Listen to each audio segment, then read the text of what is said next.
The engines cough once, then die. Silence. Below you, nothing but white. A heartbeat later, metal screams through wind and snow, and the mountain swallows your C-47 whole.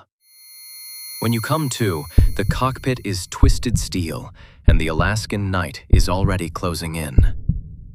It's November 22nd, 1951, and the temperature on the south face of Mount Silverthrone has dropped to minus 30 degrees Fahrenheit.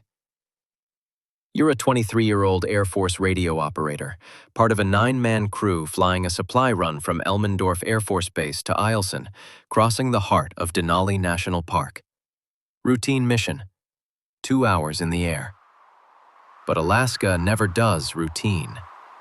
A low front builds faster than the forecast predicts. Within minutes, cloud consumes the ridgelines.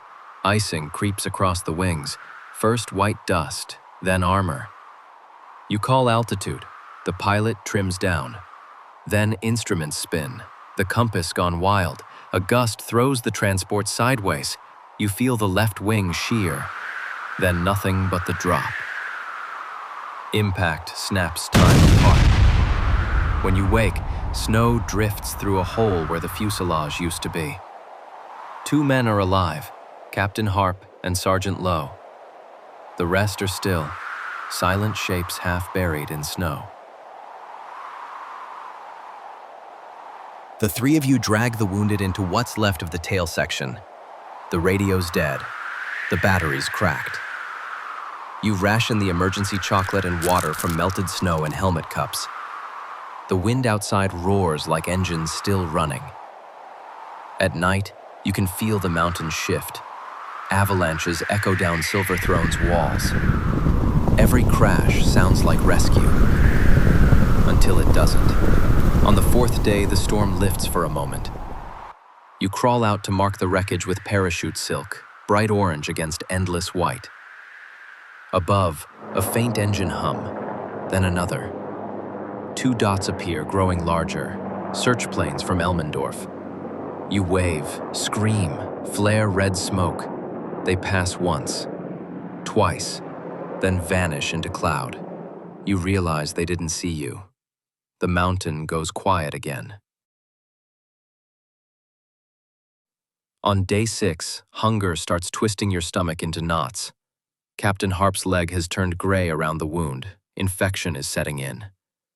You decide to climb higher, believing you might reach a ridge visible from the air. The climb is brutal. Each step sinks thigh deep. Your breath freezes to the scarf over your face. Every inhale tastes of blood and metal.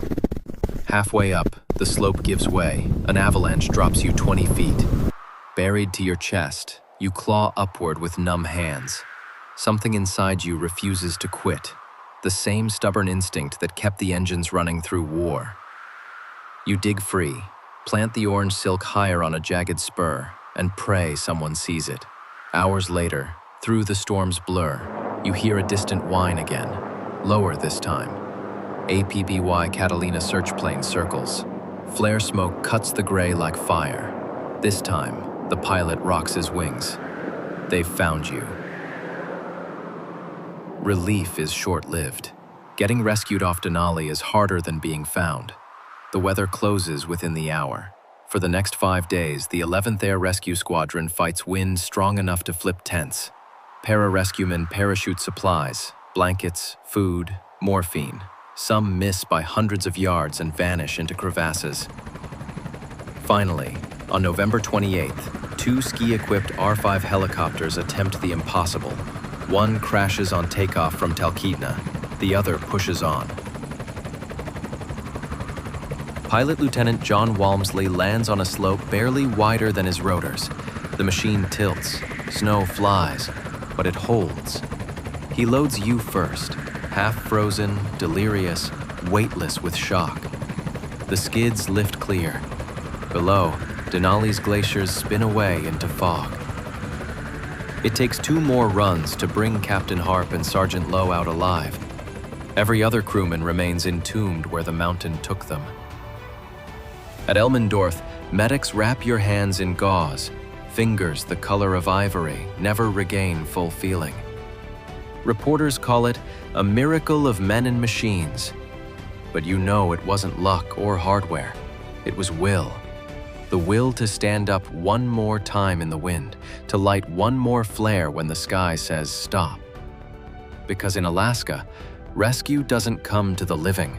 It comes to those who refuse to die. Could you have survived this?